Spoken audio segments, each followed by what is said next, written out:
Welcome to my YouTube channel chemistry all notes. आज हम start करने वाले हैं स्ट्रक्चरल ऑर्गेनिज्म इन एनिमल्स के अंदर स्ट्रक्चरल ऑर्गेनिज्म कैसा होता है।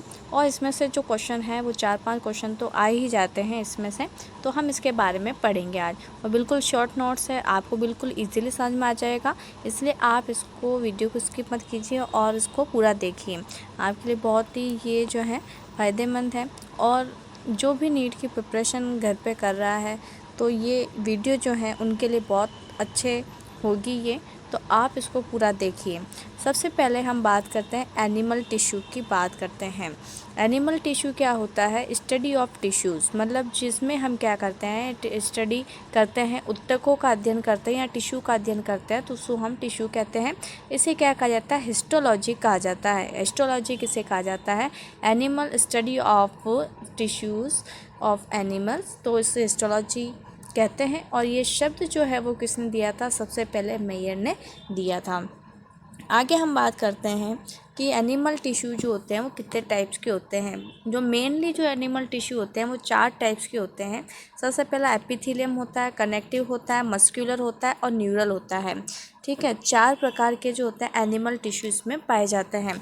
अब एपिथेलियम के भी 4 पार्ट्स होते हैं, कनेक्टिव के भी इनसे बना होता है, मेसोडर्मल से बना होता है, मस्कुलर जो होता है मसल्स और मेसोडर्मल से बना होता है, और न्यूरल के अंदर पता है न्यूरल है तो न्यूरॉन्स, सेल्स, एक्टोडर्म और न्यूरोगैंग्लिया ये आते हैं इसके अंदर। ठीक है, और मस्कुलर सेल्स के अंदर 3 प्रकार की सेल्स आती है। कौन कौन सी आती है? कार्डियक आती है, स्मूथ मसल्स आती है, स्केलेटल मसल्स आती हैं। कनेक्टिव के अंदर बॉन्ड, टेंडन्स, लिगामेंट ये सारे इसके अंदर आते हैं। और एपिथेलियम के अंदर एक्टोडर्म, मेसोडर्म और एंडोडर्म आता है। कवरिंग मतलब ये जो होता है पूरी बॉडी पर, जैसे हमारी स्किन है वो एक की तरह की क्या एपिथेलियम टिश्यू ही की तरह काम कर रही है। तो ये क्या है? हमारे एक्टोडर्म, मेसोडर्म और एंडोडर्म के अंदर पाए जाते हैं एपिथेलियम टिश्यू। और कनेक्टिव के अंदर कौन सा आएंगे? बॉन्स, टेंडर, लिगामेंट आएंगे। और मस्कुलर के अंदर कार्डियक मसल, स्मूथ मसल और स्केलेटल मसल। और न्यूरल के अंदर क्या आएगा? इसके अंदर न्यूरोगैंग्लियन और न्यूरॉन्स आते हैं। अब बात हम एक एक ही करते हैं। सबसे पहले बात करते हैं एपिथेलियम टिश्यू की। तो एपिथेलियम टिश्यू क्या होते हैं?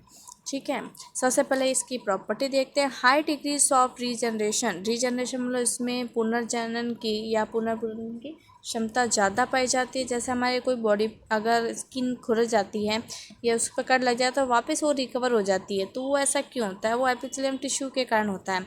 द एविस्कुलर विदाउट ब्लड सप्लाई, इसके अंदर कोई भी ब्लड सप्लाई नहीं होता है।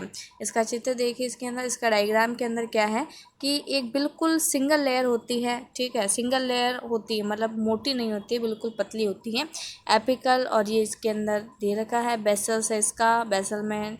और ए सेल्यूलर, इसके अंदर कोई कोशिका भी नहीं है, ए सेल्यूलर है, बेसमेंट मेम्ब्रेन होती है। ठीक है, internal space is very less, इसमें जो बेसमेंट मेम्ब्रेन है और ये हमारा ऊपर जो दिख रहा है एपिकल, उसके बीच में ज़्यादा डिफरेंट या कुछ स्पेस नहीं होता है। Basal lamina, collagen fibres, hyaluronic acid and glycoprotein, ये सारे किस में होता है? बेसमेंट मेम्ब्रेन जो होता है वो इनसे बनी हुई होती हैं। ठीक है, आगे हम बात करते हैं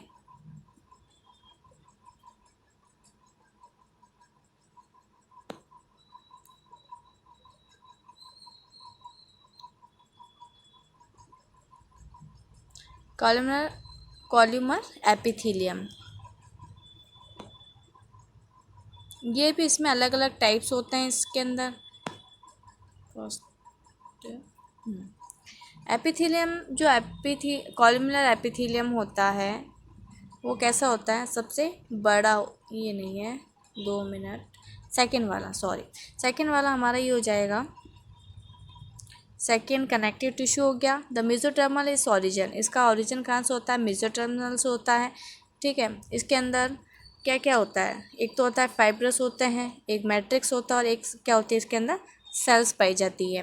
ठीक है, अब फाइबर्स के अंदर 2 प्रकार के होते हैं। कौन कौन से होते हैं? कोलेजन और एक होता है इलास्टिक प्रकार का होता है। अब कोलेजन प्रोटीन जो होता है वो इलास्टिक प्रोटीन है। N elastic white, yellow, unbranched ये ब्रांच होती है। इन दोनों में क्या हो गया? डिफरेंट हो गया।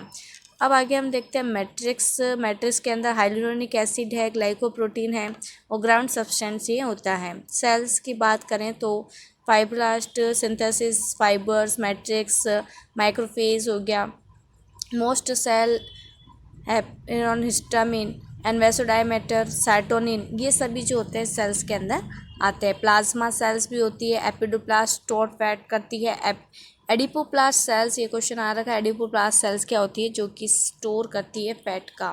क्लासिफिकेशन ऑफ सीटी मतलब कनेक्टिव टिश्यू कितने प्रकार के होते हैं, इंपॉर्टेंट है, इसमें से क्वेश्चन बनता है।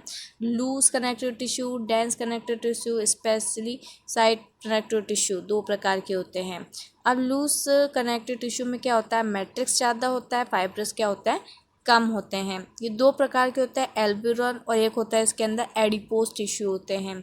ठीक है, डेंस के अंदर होता है मैट्रिक्स कम होते हैं, फाइब्रस ज़्यादा होते हैं। डेंस रेगुलर और डेंस इनरेगुलर, नियमित और अनियमित प्रकार के होते हैं।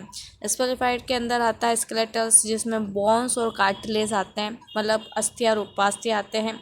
और फ्लूइड के अंदर लिम्फ, ब्लड, ये ब्लड आते हैं। आगे हम देखते हैं तीसरे प्रकार का कौन सा हमने पढ़ा था,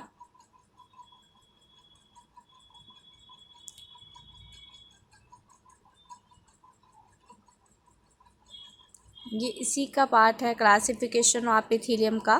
क्लासिफिकेशन ऑफ एपिथेलियम, जो एपिथेलियम है उसके भी दो पार्ट्स होते हैं, एक तो सिंपल और एक होता है कंपाउंड वाला। अब सिंपल वाला तो मैंने उस टाइम ही बताया था कि एक सिंगल लेयर होती है, कुछ भी नहीं होता है। कंपाउंड के अंदर क्या होता है, ये लेयर मल्टीपल लेयर्स होती है और ये प्रोटेक्शन का वर्क करती है। इसके अंदर स्यूक्यूम, इसका जो साइज़ है वो कैसा भी हो सकता है, ग्लोमुलर हो सकता है, स्यूडो प्लेटेलेट हो सकता है, ग्लोमुलर हो सकता है, क्यूबॉइड हो सकता है ना। तो इसका साइज़ जो है वो कैसा भी हो सकता है। इसके अंदर जो है ये कैसा होगा, ट्रांजिशनल होगा, स्ट्रेफाइट्स होगा, मतलब इसके अंदर छोटे छोटे से वो धागे जैसी संरचनाएं भी इसके अंदर पाई जाती है।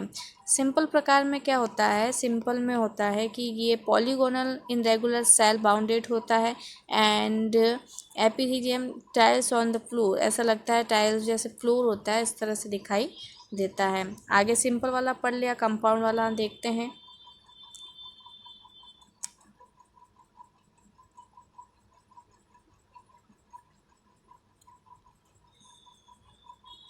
कंपाउंड का यही बता रखा है।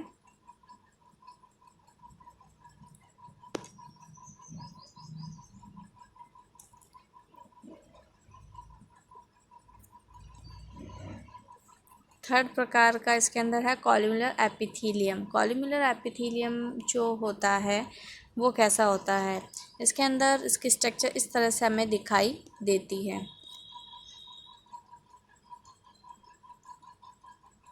इस तरह से दिखाई दे रही है। ये लंबा होता है, टाइप्स इसमें सीलिया और इस तरह का होता है।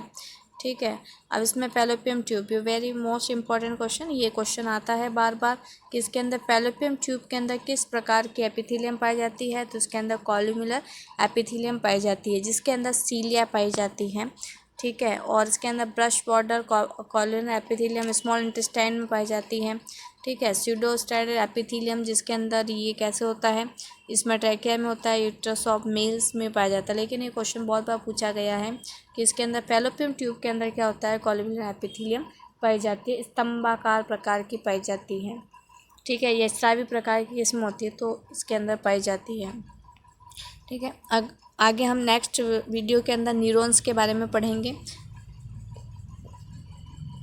आप इससे देख के शॉर्ट नोट्स भी बना सकते हैं। मस्कुलर, हमारे दो जो हैं वो बाकी रह गए हैं, एक तो कौन सा है, एक तो है हमारा मस्कुलर प्रकार का, एक हो गया इसमें न्यूरॉन, जो हम बाद में पढ़ेंगे। बाकी हमारा ये आज जो टॉपिक कवर हुआ है वो एपिथेलियम वाला पूरा कवर हो गया है।